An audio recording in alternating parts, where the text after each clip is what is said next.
Kalian tahu nggak industri perjudian itu profitable? Nah, ketika ada event besar seperti Piala Dunia atau yang baru viral di tahun 2022 itu slot, pasti kalian tahu kan? Nah, ada satu industri yang sangat amat diuntungkan dari diadakan event Piala Dunia. Dan menariknya, industri ini sudah sejak lama. Zaman Firaun pun sudah ada. Apa industri itu? Ya, industri judi. Nah, kamu bayangin ya, pendapatan dari judi di Piala Dunia aja sampai 547 triliun. Itu aku nggak tahu persis berapa persen dari Indonesia. Tapi yang jelas itu gede banget. Dan angka ini baru didapatin ketika Piala Dunia itu nyampe ke 16 besar. Kemarin juga melihat orang di YouTube ngancurin handphone karena kalah judi online. Dan ada juga yang jadi kaya raya karena judi online. Memang bahkan kalau kamu ngikutin salah satu terdakwa pembunuhan yang sampai sekarang kasusnya masih viral, yaitu inisialnya FS. Ini katanya sih dapat sekitar 800 miliar dari judi setiap bulannya. Dan kalau misalnya kita bertanya uang itu sebenarnya dari mana sih? Ya dari masyarakat. Ya kan dari kalian semua yang mencoba untuk berjudi lalu kalah. Uangnya kemana? Kok orang yang menang judi sama ke bandarnya dong? Kita semua tahu bahwa judi itu buruk. Tapi kenapa sih masih ada orang yang sampai sekarang kecanduan untuk berjudi? Yang sampai gadein rumah, mobil, dan barang-barang berharga. Ya sebenarnya nilainya tinggi. Dan kenapa sampai sekarang industri itu masih eksis? Padahal kita semua udah tahu gitu ya, yang paling menang besar kemungkinan adalah bandarnya. Karena kalau bandarnya nggak menang, ya ngapain bandar bikin perusahaan judi? So, di segmen satu cerita kali ini aku bakal cerita tentang industri judi. Dan aku bakal juga cerita tentang gimana pecandu judi dari perspektif psikologi. Dan aku juga pengen ngajak kalian diskusi, apakah judi itu harus dilegalkan atau tidak. Simak video ini sampai habis biar kalian paham dan jangan lupa subscribe karena subscribe itu gratis. Kalau ngomongin kenapa industri judi itu buruk, aku sebenarnya agak mau bahas tentang ngomongin agama. Ya kita semua udah tahu lah ya, bukan juga karena kecanduan, tapi sesimpel kayak bandar udah bikin sistem yang sedemikian rupa yang akan membuat masyarakatnya yang ikut judi persentase kalah-nya itu lebih besar dari persentase menangnya. Entah gimana pun caranya, itu yang legal apalagi yang tidak legal. Yang kemarin juga kan kita lihat lah, yang kasus binary option itu, mereka yang mempromosikan itu adalah keuntungannya dari kerugian pemainnya. Jadi make sense dong kalau aku bilang bahwa judi itu kan selalu rugi. Ini adalah perkataan seorang mantan karyawan bandar judi. Kalau selama jadi bandar online, saya tidak pernah takut sama sekali. Karena permain slot ini sudah jelas settingan.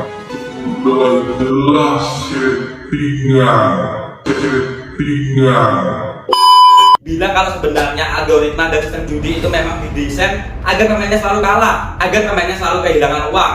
Ya iyalah, kalau enggak untungnya dari mana? Dan memastikan satu-satunya pemenang adalah bandar pada akhirnya atau perusahaan judi itu sendiri. Ketika ada customer yang menang terus, ya customer itu bakal dianggap sebagai customer yang bermasalah. Entah karena misalnya ngitung kartu, karena misalnya licik, dan lain sebagainya. Kalian bakal diusir dan kalian akan dikeluarin. Jadi bisa kita bilang bahwa satu-satunya yang dipedulikan oleh perusahaan judi adalah profit. Dan ini akhirnya memang menghasilkan profit yang sangat besar. Kalau kita lihat dari American Gaming Association, mereka melaporkan kalau revenue yang dihasilkan oleh perusahaan judi Amerika itu sampai 53 miliar US dollar. Kalau di Indonesia itu sekitar 700 triliun rupiah dalam setahun. Wow. Ini udah sangat jauh melebihi event Piala Dunia. Dan sekarang bisa jadi meningkat drastis. Jadi kalau kalian berharap dari judi kalian bisa menang banyak, aku sih merasa bahwa kalian itu aneh. Atau mungkin kamu pinter gitu ya pakai ilmu statistika. Karena faktanya kita tahu bahwa masyarakat lah yang dirugikan. Meskipun ya tidak bisa dipungkiri juga bahwa sponsor-sponsor turnamen e-sport sampai Piala Dunia itu adalah perusahaan judi. Faktanya industri judi bola lebih besar 50% klub-klub bola disponsori oleh perusahaan judi. Bahkan ada nama perusahaan judi yang jadi nama stadion bola. Sponsor-sponsor ini sebenarnya berhasil sih, ya bukan berhasil, bahkan sangat cepat. Yang jadi pertanyaan adalah, kita udah tahu bahwa judi itu akan tidak menguntungkan, kenapa orang masih mau sih? Aku bakal bahas di section selanjutnya. Oke, kita mau bahas kenapa sih sponsor dan promosi dari perusahaan judi ini bisa bikin khususnya anak muda di situ jadi mau dan bisa juga join ya. Jawabannya ada dua. Pertama yaitu iklan, yang kedua adalah orang-orang emang serakah. Aku bakal bahas yang pertama dari iklan yang banyak banget itu judi. Itu yang memang menunjukkan bahwa hasil judi itu bisa cuan banget dan hasil dari judi itu bisa bikin lifestyle yang hedonisme. atau bahkan suatu hal yang tidak dinamakan sebagai judi yang kemarin ya binary option itu bilangnya sebagai investasi, yang ditargetkan pun adalah influencer yang memang glamor. Tapi kalau kita lihat dari media sosial sudah beda. Jadi tahu website judi dan bikin aku ngebuka website itu ya tertarik buat lihat. Tapi sebenarnya korbannya itu lebih banyak adalah anak muda. Dan paparan iklan ini juga udah sampai 96% ke anak muda umur 20-30 tahunan.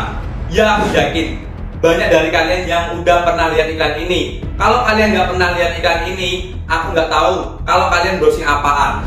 Alasan yang kedua ya emang manusia serakah. Jadi seringkali itu pengen kan untuk cepat kaya, untuk punya harta yang banyak, atau untuk punya tabungan miliaran. Nah, kalau kalian lihat konten direkam yang menjelaskan tentang gimana mencapai 1 miliar pertama, konten ini adalah konten yang diciptakan untuk stimulus dan semangat cara mendapatkan dengan cepat 1 miliar di pertama kalian dengan konsep halal dan berkah. Aku yakin pasti kebanyakan yang nonton video ini pernah merasakan namanya kekalahan. Pasti jawabannya dikit, cuma 100.000, dulu 50.000, dan juga jawaban yang lain adalah kekalahan dari kemenangan. Nah, yang jadi masalah kekalahan adalah kemenangan ini sebenarnya merupakan sebuah siklus. Nah, siklus ini yang akan menjebak kalian dalam gangguan mental. Aku bilang ini secara literal. Kenapa? Karena banyak banget sih kita melihat kasus korban judi yang akhirnya terlilit hutang dan pada akhirnya jadi depresi dan bahkan menjadi psikopat. Aku bakal bahas soal siklus judi, dan keserakahan ini adalah siklus unik yang dialami oleh mayoritas penjudi. Ada juga minoritas yang menang terus berhenti, tapi mayoritas yang akan mengalami seperti ini adalah pertama adalah fase menang. Jadi kalau kalian bilang penjudi pemula biasanya akan banyak menangnya, yang bikin mereka jadi makin pede. Oke, memang ada kalah, tapi akan lebih banyak menangnya. Apalagi kalau permainan perjudian yang memang tidak legal, nggak ada peraturannya, udah ada sistem seenaknya perusahaan. Biasanya di awal-awal dibikin menang. Awalnya sih main buat senang-senang doang. Tapi ternyata setelah menang, kayaknya enak sih kalau misalnya diseriusin.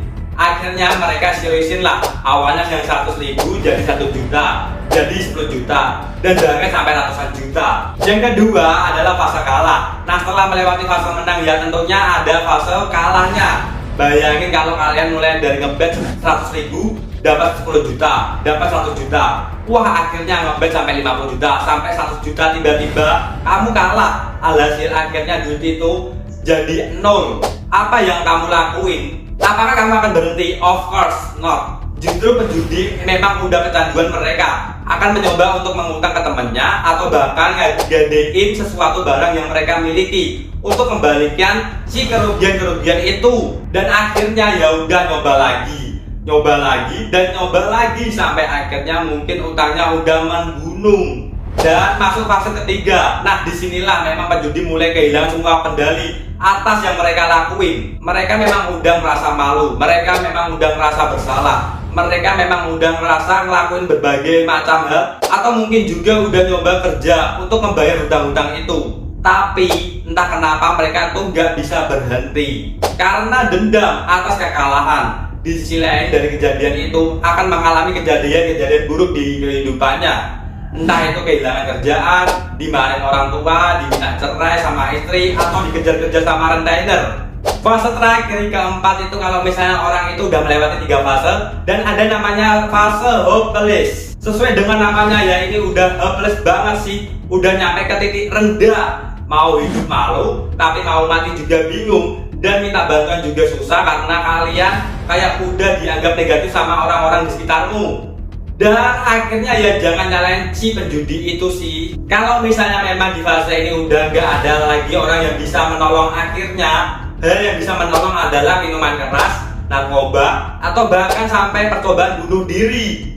Karena udah merasa manis struggle dengan kehidupan yang selalu gagal, dan gagal. Nah, kenapa sih orang nggak bisa berhenti?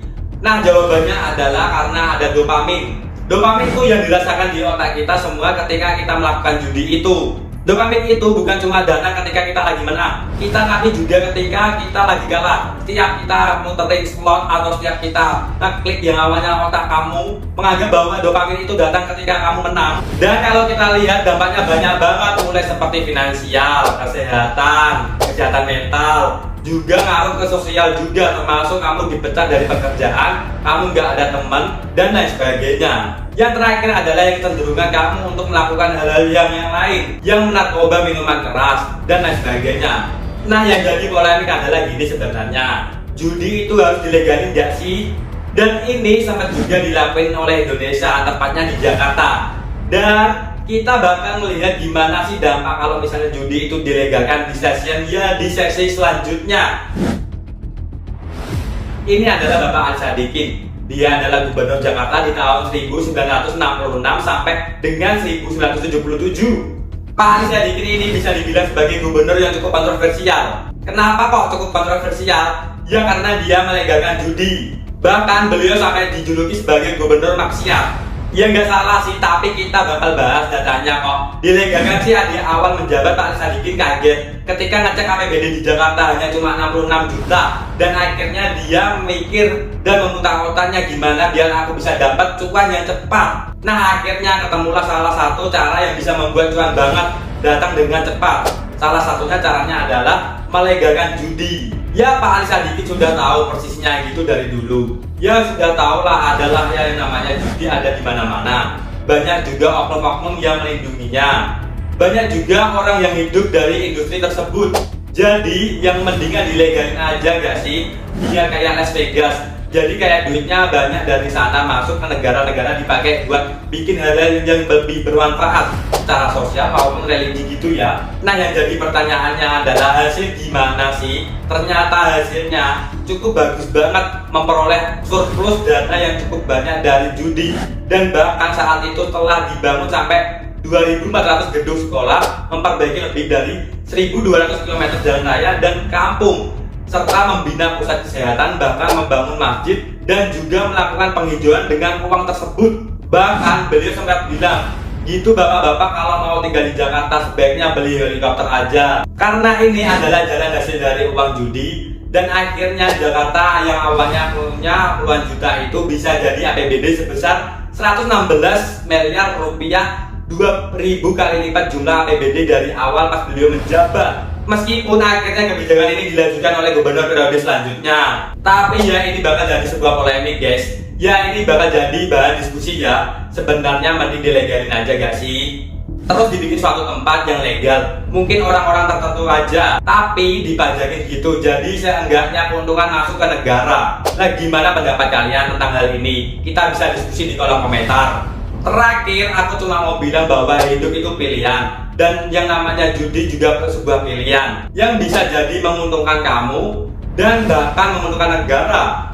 Meskipun aku tahu pasti bahwa judi itu kemungkinan besar akan merugikan orang-orang yang berjudi. Karena kalau tidak dari mana sih perusahaan judi didapat untung. Tapi ya negara demokrasi kita berhak untuk memvoting apakah judi itu layak dilegalkan di Indonesia atau tidak.